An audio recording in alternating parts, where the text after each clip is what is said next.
चिन्हाचं hearing एक वर्षापासून चालू आहे. प्लीडिंग्स कंप्लीट आहे. त्याची तारीख आहे 1 मार्च शिवसेनेसंबंधी. आता जेव्हा अर्जन्सी दाखवली शिवसेनेने, इथं त्यांनी सांगितलं, चीफ जस्टिस म्हणले की मी लवकरच हे मॅटर लिस्ट करतो आणि पुढच्या डेटला ठरवलं जाईल मॅटर हायकोर्टात चालेल का सुप्रीम कोर्टात. पण ती डेट चीफ जस्टिसांनी 1 मार्चच दिलेली आहे आणि 1 मार्चलाच पक्ष आणि चिन्हाची पण शिवसेनेची सुनावणी आहे. हा योगायोग मला वाटत नाहीये. चीफ जस्टिसांची अशी मनशा दिसतीये की हे सुप्रीम कोर्टातच हायकोर्टात मॅटर पण ते ऐकलं जाईल आणि एकत्र क्लब केलं जाईल. आणि तसंच राष्ट्रवादीचं पण प्लॅन आहे की एकत्र.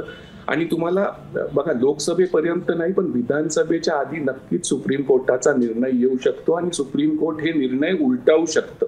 आणि जर असं शक्य आहे, हो शक्य आहे. चिन्ह परत उद्धव ठाकरेंकडे जाणं, धनुष्यबाण आणि घड्याळ पुन्हा जाणं, कसं होईल ते, कसं शक्य? कारण त्याच्यात जजमेंट, ईसीआयची जजमेंट, स्पीकरची जजमेंट आपल्याला वाटतं हे सॅक्रोसॅक्ट आहेत, पण त्याच्यात खूप लूपहोल्स आहेत. आणि हे जेव्हा आर्ग्युमेंट्स एकत्र मॅटर टॅग केले जातील, विधानसभा अध्यक्षांचा निर्णय आणि ईसीचा निर्णय, आणि मग त्यातले कांगोरे आणि ते बघितले जातील, सिनियर काउन्सिल्स जेव्हा आर्ग्यू करतील, त्याच्यात आपल्याला समजेल.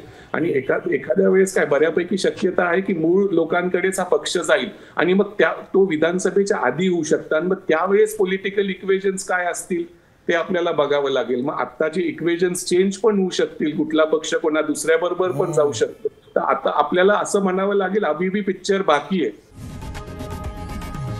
लोकशाही मराठी ऐका, पहा, जागरूक रहा.